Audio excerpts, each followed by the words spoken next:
तो आदाब, नमस्कार, गुड इवनिंग, सत श्री अकाल। एक बार फिर आप तमाम लोगों का स्वागत है क्राइम तक की कहानी के इस एपिसोड में। उम्मीद है पूरी फैमिली अच्छी होगी, अपना और अपनों का ख्याल रख रही होगी। हाल के वक्त में हमने कई ऐसी कहानियां सुनी और सुनाई जिसमें पति पत्नी को, पत्नी पति को, गर्लफ्रेंड बॉयफ्रेंड को, बॉयफ्रेंड गर्लफ्रेंड को, लिव इन में रह रहे पार्टनर एक दूसरे को मार रहे हैं, उनका खून कर रहे हैं। मतलब इंसान जानवर बन चुका है। और इसी मुद्दत में एक जानवर ऐसा जो अपने पार्टनर की जुदाई में इस कदर अकेला खुद को महसूस कर रहा था कि उसकी सारी खुशियां उससे दूर हो गई। वो अपने आप को तन्हा पाता और उसी तन्हाई और जुदाई के आलम में वो वक्त काटता। लगभग 20 साल उसने अपने पार्टनर के बगैर जिंदगी काटी। इन 20 सालों में 13 साल उसने बिल्कुल तन्हाई में काटी, क्योंकि उसे बाकी उसके साथियों से अलग थलग एक अलग बाड़े में डाल दिया गया। जैसे कैदी होते हैं तो खूंखार कैदी होते हैं तो उनको एक अलग सेल में डाल देते हैं, लेकिन यहाँ एक जानवर को एक अलग बाड़े में डाल दिया गया। और ये कि 13 साल तक न वो किसी से मिल सकता है, न किसी के साथ खेल सकता है, न उठ बैठ सकता है। और आखिरकार इस तन्हाई, इस जुदाई और बचपन की उसकी मोहब्बत की मौत के बाद जो उस पर गुजरा, इन सब चीज़ों को झेलते हुए सिर्फ 29 साल की उम्र में शंकर की मौत हो गई। शंकर है तो इंसान का नाम, लेकिन यह नाम दिया गया था अफ्रीका से लाए गए एक हाथी को, एक हाथी के बच्चे को, क्योंकि जब वो इंडिया आया था तब वो एक बच्चा था। बात 1998 की है। 1998 में हमारे देश के प्रेसिडेंट थे राष्ट्रपति डॉक्टर शंकर दयाल शर्मा। डॉक्टर शंकर दयाल शर्मा 98 में जिम्बाब्वे के दौरे पर जाते हैं। एक सरकारी दौरा था। इत्तेफाक से जब वो जिम्बाब्वे पहुंचे, उसी वक्त एक हथनी ने एक हाथी को जन्म दिया, एक बच्चे को। और वो वहीं जिम्बाब्वे में पल बढ़ रहा था। डॉक्टर शंकर दयाल शर्मा जब जिम्बाब्वे पहुंचे तो उनके ऑनर में, उनकी शान में उन्हें एक सरकारी तोहफा दिया गया। उन्हें कहा गया कि ये जो हाथी का बच्चा है ये आप ले जाइए अपने देश। राष्ट्रपति भवन दिल्ली में है और आप दिल्ली में ही जो जू है, चिड़ियाघर है, दिल्ली जूलॉजिकल पार्क, आप उसमें वहाँ रखिए।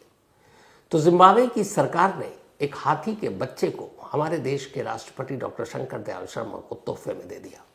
अब सवाल ये था कि एक बच्चा अफ्रीकी नस्ल का एक हाथी इंडिया आएगा, अकेला कैसे रहेगा। तो फिर ये फैसला लिया गया कि उस हाथी के बच्चे के साथ एक हथनी को भी दिया जाएगा, ताकि ये दोनों साथ खेलें और बड़े हों।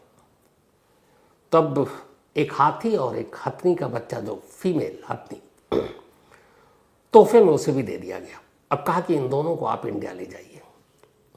1998 में ये दोनों बच्चे इंडिया आते हैं और दिल्ली के चिड़ियाघर में इन दोनों को रखा जाता है।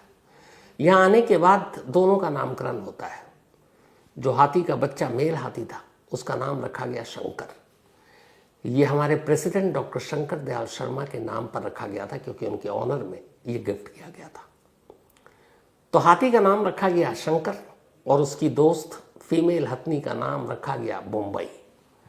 बम्बई उस वक्त 98 में दिल्ली में जो जिम्बाब्वे एम्बेसी थी, उसके जो एम्बेसडर थे, उनकी वाइफ का नाम था बम्बई। तो एम्बेसडर की वाइफ के नाम पर लेडी हथनी जो थी, उसका नाम बम्बई रखा गया और मेल का शंकर। जब ये दोनों यहां आए तब इनकी उम्र करीब 2 साल के आसपास थी। मतलब आने के बाद अब दोनों दिल्ली के चिड़ियाघर में, अफ्रीकी नस्ल के ये दोनों हाथी चिड़ियाघर में अकेले थे और कोई अफ्रीकी नस्ल का नहीं था, बाकी सब एशियाई थे। वैसे भी अफ्रीकी नस्ल के हाथी हमारे देश में बहुत कम है। अगर अभी की बात करूं सरकारी, तो सिर्फ एक और है, और वो है मैसूर की चिड़ियाघर में। तो अब शंकर और बम्बई दिल्ली के चिड़ियाघर में एक साथ पलते हैं, बढ़ते हैं, दोनों खुश। धीरे धीरे कम वक्त में ही चिड़ियाघर में आने वाले दर्शकों को ये दोनों चहीते बन जाते हैं। एक तो अफ्रीकी नस्ल के हाथी, ऊपर से दोनों बच्चे, और दोनों की हरकतें मासूमाना। तो देखते ही देखते ये दोनों मशहूर हो गए सारे टूरिस्टों में जो चिड़ियाघर घूमने के लिए आते। और चिड़ियाघर की मैनेजमेंट, वहाँ के कर्मचारी, स्टाफ, ये लोग भी खुश। अब धीरे धीरे दोनों बड़े होते हैं। 98 से 2005 आ जाता है। 2005 में एक हादसा होता है। 2005 में अचानक मुंबई बीमार पड़ती है और उस वक्त उसकी उम्र 7 साल या 6 साल ऐसी रही होगी, और वहाँ के वेटनरी डॉक्टर उसका इलाज भी करते हैं, लेकिन मुंबई को बचाया नहीं जा सका। 2005 में मुंबई की डेथ हो गई।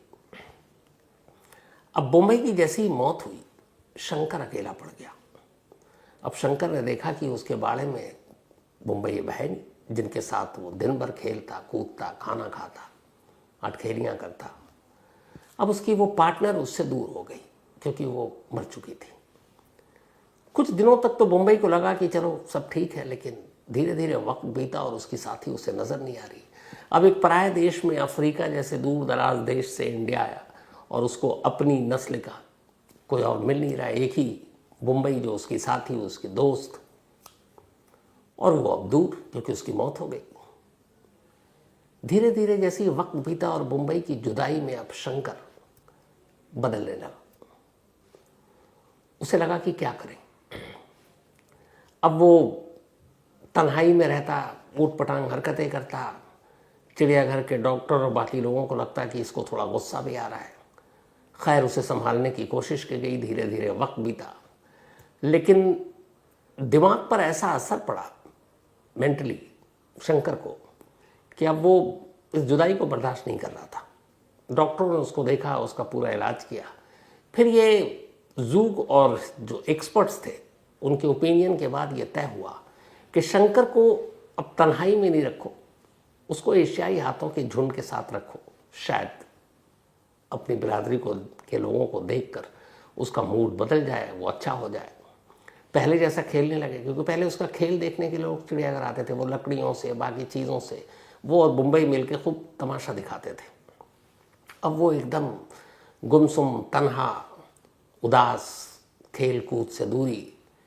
टूरिस्ट आ रहे हैं जा रहे हैं, उसको कोई फ़र्क नहीं पड़ रहा है क्योंकि उसके है जानवर, लेकिन दिल तो उसके पास भी है। तो मुंबई की याद आ रही है। तब एक्सपर्ट्स के कहने पर उसे एशियाई हाथियों के झुंड के साथ डाल दिया गया, लेकिन वहाँ ना एशियाई हाथियों के झुंड ने उसे अपनाया और ना शंकर उनके साथ घुल मिल पाया। कुछ दिनों के बाद लगा कि यह बेकार है। शंकर को गुस्सा भी आता था। तो जब दोनों ने एक दूसरे को एक्सेप्ट नहीं किया तो फिर वापस शंकर के तेवर को देखते हुए दिल्ली चिड़ियाघर के स्टाफ ने उसे अलग एक बाड़े में डाल दिया। ये बात है 2013 की। और अब उसे तन्हाई में, मतलब उस बाड़े में कोई और नहीं, सिर्फ शंकर। शंकर को गुस्सा भी आता, अकेला कब तक रहे, और इस गुस्से में वो कई हरकतें करता। बाड़े के इर्द गिर्द अब तार भी लगा दिया गया जिसमें हल्का करंट भी था। अब ये भी गलत था, लेकिन ये था कि कहीं किसी टूरिस्ट पर हमला ना कर दे, गुस्सा ना हो जाए।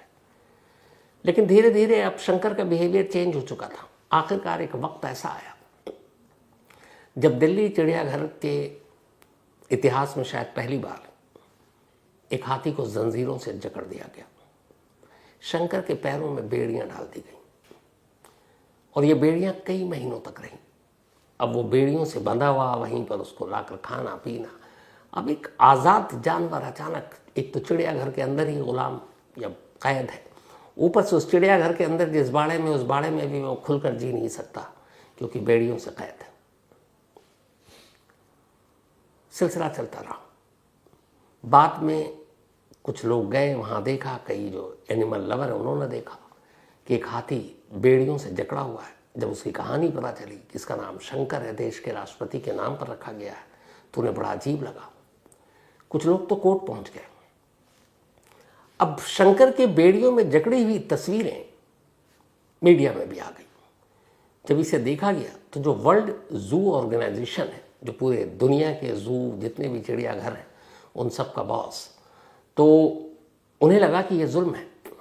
उन्होंने रिपोर्ट मांगी और इस रिपोर्ट के बाद वर्ल्ड जू ऑर्गेनाइजेशन ने ये किया कि दिल्ली जू यानी दिल्ली के चिड़ियाघर को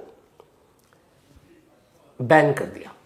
क्या वो वर्ल्ड जू ऑर्गेनाइजेशन के किसी भी कार्यक्रम में, किसी भी कॉन्फ्रेंस में, जानवरों के एक्सचेंज में, इन सारी चीज़ों में हिस्सा ही नहीं ले सकता। ये पनिशमेंट थी दिल्ली जू को। और वर्ल्ड जू ने ये कहा इसलिए कि आप एक बेजुबान जानवर पर जुल्म कर रहे हैं। आप उसकी सही से देखभाल नहीं कर रहे हैं, आपने उसको बेड़ियों में जकड़ रखा है और आपने उसकी पार्टनर की मौत के बाद उसको नई पार्टनर लाने का कोई इंतज़ाम नहीं किया। अब जब ये आया तो दिल्ली जू में भी हड़कंप मच गया। फिर ये हुआ कि जिम्बाब्वे से अपील की गई, कैसे ऐसे आपने ही एक शंकर को भेजा था, एक मुंबई था, मुंबई की मौत हो गई, शंकर का बिहेवियर चेंज हो गया, वो तन्हा है, उदास है, चिड़चिड़ा हो गया है, तो एक आप मादा हाथी उसके लिए भेज दीजिए, क्या पता वो खुश हो जाए। लेकिन तब तक जिम्बाब्वे में भी शंकर की इन बेड़ियों में जकड़े होने की बात पहुंच चुकी थी। इसके बाद सरकारी लेवल पे बातचीत चलती रही, लेकिन जिम्बाब्वे ने भी कोई बहुत इंटरेस्ट दिखाया नहीं। उन्होंने कहा पहले आप शंकर की रिपोर्ट भेजिए। अब वो रिपोर्ट, उसमें जाहिर सी बात है ये बेड़ियाँ और सारी चीज़ें होंगी। फिर मुंबई की मौत की भी बात उड़ गई कि मौत कैसे हुई, क्या रिपोर्ट। तो शंकर के पार्टनर का इंतज़ार, बस इंतज़ार ही रह गया। शंकर को उसकी दूसरी दोस्त नहीं मिली और शंकर तन्हाई में, कैद में, अकेला चिड़ियाघर के अंदर एक बाड़े में दिन काट रहा है। जब उसकी बेड़ियों में जकड़े होने और वर्ल्ड जू ऑर्गेनाइजेशन की तरफ से दिल्ली जू को बैन करने की खबर आई, तो इसके बाद फिर उस वक्त के हमारे एनवायरनमेंट जो मिनिस्टर थे, अब वो बीच बचाव करने के लिए उतरे। उन्होंने दिल्ली जू का लगातार 3 दिन तक दौरा किया और फिर एक रोज़ उन्होंने सारी उसकी हेल्थ रिपोर्ट और सारी चीज़ें ली और फिर एक उन्होंने ट्वीट किया था लास्ट ईयर 2024 को कि अब शंकर को बेड़ियों से आज़ाद कर दिया गया। ये जो तस्वीरें आप देख रही हैं उसी वक्त की उन मिनिस्टर साहब के ट्वीट की तस्वीरें, जिसमें आपको पहले शंकर बेड़ियों में जकड़ा दिखाई दे रहा और फिर आज़ाद बाहर। तो शंकर को 24 में बेड़ियों से आज़ाद कर दिया गया, लेकिन उसे उस बाड़े से आज़ाद नहीं किया गया। वो उसी बाड़े में रहा और वहीं पर तन्हाई में अपनी ज़िंदगी काटता रहा। उसका कोई साथी नहीं, पार्टनर नहीं। मुंबई बहुत पहले, करीब 20 साल अब हो चुके थे मुंबई की मौत को। हालांकि इस दौरान में जब मुंबई की मौत हुई तो एक लक्ष्मी नाम की हाथी थी जो शंकर से बड़ी थी। तो जू वालों ने पहले लक्ष्मी को भेजा शंकर की इस तन्हाई को कम करने के लिए, और कहते हैं लक्ष्मी नाम की वो हाथी जो उम्रदराज थी, उसने शंकर को एक बच्चे की तरह पाला। और जब तक लक्ष्मी थी, बीच में शंकर के थोड़े दिन बदले, वो उसके साथ घुल मिल गया, अच्छे से खेलता, सब कुछ ठीक था। और लक्ष्मी के साथ 2 और भी हाथी थे। तो वो थोड़ा सा एक फेज़ आया जब शंकर ठीक ठाक था, लेकिन फिर अचानक लक्ष्मी को दिल्ली जू से हटा दिया गया। मुंबई के बाद अब लक्ष्मी का जाना शंकर को दूसरा धक्का दे गया। एक लक्ष्मी थी जो उसे लगता था कि उसकी माँ की तरह देखभाल कर रही है, उस माँ को भी उससे दूर कर दिया गया। पहले दोस्त दूर, फिर माँ दूर, फिर वही चिड़चिड़ापन, फिर बेड़ियों में जकड़ा जाना, ये सब चलता रहा। 17 सितंबर यानी परसों की बात है, वेंसडे की सुबह हुई। आमतौर पर जो खाना दिया जाता है सुबह, घास फूस, फिर फ्रूट्स और बाकी चीज़ें दिल्ली में हाथियों को। तो सुबह जू के स्टाफ ने यह महसूस किया, जिसकी जिम्मेदारी थी शंकर को देखना, उसके खाने पीने का ध्यान रखना, उसे महसूस किया कि शंकर जितना रोज़ खाना खाता है या घास फूस खाता है, आज नहीं खा रहा है। फिर उसने ध्यान दिया कि उसे लूज मोशन भी हो रहा है, दस्त। उसने डॉक्टर को खबर दी, डॉक्टर आते हैं, उसको चेक करते हैं, लेकिन कुछ ऐसा नहीं पाते। 16 सितंबर को भी उसको डॉक्टरों के हिसाब से जू का ये क्लेम है कि वो ऐसा कुछ नहीं था। तो सुबह वो खाया नहीं, कम खाया, दस्त। शाम 7:45 पर शंकर वेंसडे को, यानी 2 दिन पहले, अपने बाड़े में था, सुस्त था, खाना नहीं खा रहा था। एंड 7:45 पे एग्जैक्टली वो अचानक खड़े खड़े गिर गया। जैसे ही गिरा, जू स्टाफ ने फौरन खबर दी, डॉक्टर पहुंचते हैं मौके पर, उसका इलाज शुरू करते हैं, लेकिन 8 बजे तक शंकर को डेथ डिक्लेयर कर दिया जाता है। शंकर की मौत हो गई थी। अब शंकर की मौत हो गई, जू के ऊपर इसी शंकर को लेकर तमाम इल्ज़ाम थे कि सही देखभाल नहीं, शंकर की तन्हाई को दूर करने के लिए कुछ नहीं किया, उसके पार्टनर को जिम्बाब्वे या अफ्रीका के किसी और देश से लाने में इतनी देरी हुई, सरकारी कोशिशें भी इसमें नाकाम रही, और यही तन्हाई, यही जुदाई ने उसके बिहेवियर को चेंज किया। 13 सालों तक उसे जू के तमाम जानवरों से, बाकी हाथियों से अलग एक बेड़े में कैद करके रखा गया और इसके अलावा उसके पैरों में जंजीरें डाल दी गई। इन सारी चीज़ों को लेके जू मैनेजमेंट की बहुत खिंचाई हुई थी। अब उसी शंकर की मौत हो गई, जिस शंकर पर दुनिया भर के बाकी जो एनिमल लवर है या वर्ल्ड जू ऑर्गेनाइजेशन है जो पहले ही इल्ज़ाम लगा चुकी है। यहाँ तक कि ये मामला दिल्ली के हाई कोर्ट और सुप्रीम कोर्ट में भी बीच में गया था जब जंजीरें बंधी थी और ये मांग की थी कुछ एक्टिविस्ट ने कि उसे आज़ाद करके उसे वापस उसके देश भेज दिया जाए, लेकिन ऐसा हुआ नहीं। आमतौर पर एक हाथी की उम्र कहते हैं 60 से 70 साल होती है, लेकिन शंकर सिर्फ और सिर्फ 29 साल, यानी वो अपनी शायद आधी जिंदगी भी पूरी नहीं जी पाया। 29 साल की उम्र में 17 सितंबर की शाम 7:45 पर गिरता है और 8 बजे उसे डेड डिक्लेयर कर दिया जाता है। अब शंकर की मौत हुई थी, कोई मामूली हाथी नहीं, प्रेसिडेंट को मिला तोहफा था। ये पता था कि मीडिया में भी आवाज़ें उठेंगी। फौरन इंक्वायरी का आदेश दिया गया। इस इंक्वायरी के आदेश के बाद बरेली की जो एक्सपर्ट टीम है वेटरनरी डॉक्टरों की, फिर एनवायरनमेंट मिनिस्ट्री, फॉरेन मिनिस्ट्री जिनके अंदर में डायरेक्ट आता है, उन्हें सम्मन दिया गया और अब शंकर का पोस्टमार्टम हुआ। इस पोस्टमार्टम रिपोर्ट से पता चलेगा कि शंकर की मौत की असली वजह क्या है। हालांकि जो शुरुआती पहले भी जब उसकी तबीयत खराब हुई, ये था कि वो मेंटल तौर पर परेशान था। तन्हाई, जुदाई, अकेले में उसको कैद करना, इन चीज़ों ने उसके दिमाग पर बहुत असर किया था। फिर उसे शायद कोई अपना दिखाई नहीं देता था। जो एक अपना बोम्बई थी वो निकल गई, जो एक लक्ष्मी थी उसे जू वालों ने कहीं और भेज दिया। तो पोस्टमार्टम रिपोर्ट के बाद इस शंकर नाम के हाथी की मौत की असली वजह सामने आएगी। लेकिन इस शंकर ने एक चीज़ सिखा दिया हम इंसानों को कि हम इंसान जो एक दूसरे पार्टनर के साथ रहते हैं, पति पत्नी, बॉयफ्रेंड गर्लफ्रेंड, लिव इन में, एक दूसरे के खून के प्यासे हैं, उन्हें मार रहे हैं। और ये वो शंकर है जिसकी पार्टनर को जब कुदरत ने उससे छीन लिया तो उसकी जुदाई में फिर कभी संभल नहीं पाया। 20 साल तक अकेले रहा और 29 साल की उम्र में इस दुनिया को छोड़कर चला गया। कई बार जानवरों से भी सीखने की कई चीज़ें होती हैं। अब दिल्ली जू के ऊपर कई बार ये इल्ज़ाम मिला कि दिल्ली जू में जानवरों की देखभाल ढंग से नहीं की जाती है। इस वक्त दिल्ली के चिड़ियाघर में करीब 1350 से लेकर 1400 के बीच में जानवर हैं अलग अलग। इनमें शेर है, बाघ है, हाथी है, गेंडा है, भालू है, बंदर है, हिरन है और भी सारी पक्षियां हैं। तो अराउंड 1400 के करीब दिल्ली जू में इस वक्त तमाम जानवर हैं। और इस जू में जो हर साल बजट है 20 से 40 करोड़ रुपए दिल्ली चिड़ियाघर पर ये बजट जाता है। और ये डायरेक्ट दिल्ली जू इकलौता है जो सीधे एनवायरनमेंट मिनिस्ट्री और फॉरेन मिनिस्ट्री के अंडर में आता है। तो करीब करीब 20 से 40 करोड़ रुपए का हर साल का बजट है। इसके अलावा जो दिल्ली जू है अपने लेवल पे भी पैसे कमाता है। करीब 8 से 10 करोड़ रुपए तक जो लोग टूरिस्ट जाते हैं जू में घूमने के लिए, उसमें पार्किंग चार्जेस, गाइड्स के मिला लें, टिकट विंडो मिला लें, तो उसकी भी होती है।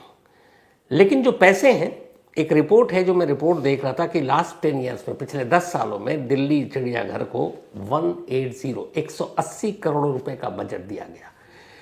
2017-18 में 41 करोड़ रुपए मिले थे दिल्ली चिड़ियाघर को, 18-19 में करीब 23 करोड़, 19-20 में करीब 23 करोड़, यानी औसतन हर साल 20 से आप 30-40 करोड़ के बीच में रख लें। अब ये इतने पैसे मिलते ही जाते कहाँ हैं? तो इस बजट का सबसे बड़ा हिस्सा तो एक तो सैलरी स्टाफ के ऊपर जाता है। इसके अलावा फिर सफाई, बिजली, पानी, फिर बाड़े और बिल्डिंग की मरम्मत, इसके अलावा जानवरों का खाना और चारा। हालांकि जो यहाँ पे वेटरनरी डॉक्टर हैं, पशु चिकित्सक, उन पर सबसे कम पैसा खर्च हुआ अगर पिछले 10 सालों का रिपोर्ट कार्ड उठाकर देखें तो। जैसे अभी लास्ट जो एवरेज था कि अगर 40 करोड़ के करीब बजट मिला एक साल में, तो सिर्फ और सिर्फ 8 लाख रुपए डॉक्टरों और जानवरों के इलाज के ऊपर पैसे खर्च हुए। अब इससे आप अंदाज़ा लगाइए। और इस जो शंकर है, इसको लेकर जिस तरीके की शुरुआत से चली कि ठीक से देखभाल नहीं होती, शंकर की मौत शायद नींद में सो रहे बहुत सारे अफसरों को जगाए। अब हालांकि इनका जू का ये कहना है कि इसकी मौत जो है वो कैसे हुई है तो हम नहीं कहेंगे कि पोस्टमार्टम रिपोर्ट से पता चलेगा, लेकिन अपनी तरफ से हमने हमेशा उसका ख्याल रखा, बाड़े में कैसे रहता है, क्या है, उसकी डाइट पर सारी चीज़ों पर ख्याल रखा। लेकिन शंकर की मौत अपने आप में एक सवाल तो छोड़ गई कि यार इतने सालों में उसके एक पार्टनर को आप नहीं ला पाए, आपने जंजीरों में बांधा, आपने उसको बाड़े में अकेला 13 सालों तक। इंसान अगर अकेला सेल में रहता है पागल हो जाता है, ये जानवर जो अफ्रीका जैसे देश से यहाँ आया जिसका कोई जानने वाला नहीं। और दुनिया में जो जनरली हाथियों की किस्में हैं दो ही है, या तो एशियन एलिफेंट्स हैं या फिर अफ्रीकन है। एशियन में हमारे भारत, श्रीलंका, नेपाल, थाईलैंड जैसे देशों में पाए जाते हैं। इसके अलावा अफ्रीकी हाथी जो है अफ्रीका के जंगलों में होते हैं और इनको अच्छा माना जाता है। इस वक्त हमारे देश में कुल मिलाकर अराउंड 27,000 से 30,000 के बीच हाथी है पूरे देश में, मैक्सिमम 30,000 हाथी। और सबसे ज़्यादा हाथी वाले जो अपने देश में राज्य है वो कर्नाटक है, जहाँ करीब 6,000 है, असम में 5,700 के करीब है, केरल में लगभग 3,000 है, तमिलनाडु में 2,000 है, ये सबसे ज़्यादा। और अगर दुनिया की बात करें तो अफ्रीकी हाथी लगभग 4 लाख हैं पूरी दुनिया में, एशियाई हाथी करीब 50,000 है। तो कुल मिलाकर इस वक्त पूरी दुनिया में 4.5 से 5.5 लाख के करीब हाथी बचे पूरी दुनिया में। अब हाथियों की संख्या और तादाद भी कम होती जा रही है। उसकी बेसिक वजह एक तो यही है कि अब इंसान जब बस्तियों से निकलकर दूसरों के घरों में दखल देता है तो यही होता है। जंगलों की कटाई जिस तरीके से हो रही है, जंगलों में इंसानी बस्तियां बननी शुरू हो गई, तो अब जानवर कहाँ जाए। अगर हमारी बस्तियों में जानवर एक तेंदुआ घुस जाता है तो हंगामा मच जाता है। यहाँ तो पूरा इंसान का काफिला ही जंगलों के अंदर घुसता जा रहा है, तो उनके रहने की जगह कम पड़ती जा रही है, ज़मीन छोटी होती जा रही है। फिर जो बाउंड्री किया जा रहा है उनको और सिकोड़ा जा रहा है। फिर बहुत सारी जो तस्करी होती है हाथी के दांतों के लिए, आपको पता है आइवरी कीमती चीज़ है, तो उन सब की वजह से उनका शिकार किया जाता है, उनको मार दिया जाता है। तो ये वो सारी चीज़ें हैं जिसकी वजह से हाथी की तादाद कम हो रही है। लेकिन जैसी ये खबर मैंने सुनी थी पहली बार शंकर की मौत की, और जब पूरी दास्तान मेरे सामने थी इसकी, शंकर की और मुंबई की कहानी, तो सच में बड़ा अफसोस हुआ ये सोच कर कि एक जानवर को कैसे इतने बरसों तक कैद में रखा जा सकता है तन्हाई में, और जिसका आसपास का नज़दीकी कोई रिश्तेदार भी नहीं, क्योंकि बाकी तो एशियन हाथी हैं। दिल्ली जू में ये इकलौता अफ्रीकन इस वक्त मौजूद था शंकर। इससे पहले मुंबई थी, बस यही 2 थे। मतलब पिछले 27 सालों में यही 2 हाथी दिल्ली चिड़ियाघर में रहे। अब शंकर की भी मौत हो गई, मुंबई पहले मर गई, अब सिर्फ एक बचा है, वो मैसूर के चिड़ियाघर में। तो फिर बाकी देश भी क्यों भेजेंगे जब हम उनकी ठीक से देखभाल भी नहीं कर पाते हैं। और जुल्म बेड़ियों में और तन्हाई में कैद, 13 साल कम वक्त नहीं होता किसी को तन्हाई में कैद करने के लिए। तो ये थी आज की कहानी। कहानी ख़त्म करूँ उससे पहले वही सिलसिला अपना